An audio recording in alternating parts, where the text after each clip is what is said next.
Quand ça chauffe, on redécouvre les jambes. Salut les jolis cœurs, bienvenue dans les nouvelles de l'âge de fer.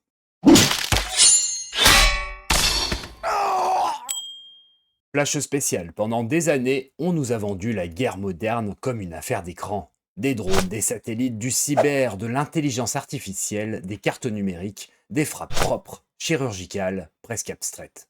Et puis, l'Ukraine est arrivée. Pas comme une théorie, comme une tranchée.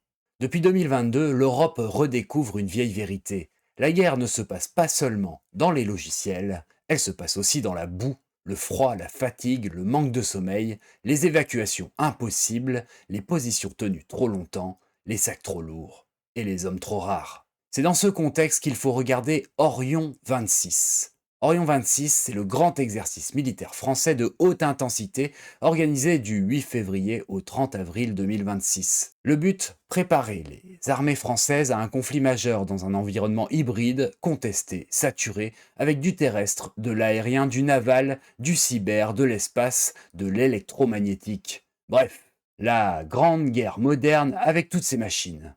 Cependant, l'Ukraine a révélé une chose brutale. La machine, c'est bien, mais les drones n'ont pas supprimé le fantassin. Ils l'ont rendu plus vulnérable, plus traqué, plus fragile.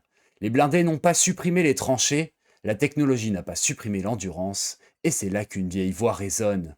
Être fort pour être utile. N'est-ce pas là le vrai enseignement? La haute intensité ne demande pas seulement plus de matériel, elle demande des corps capables d'encaisser le réel.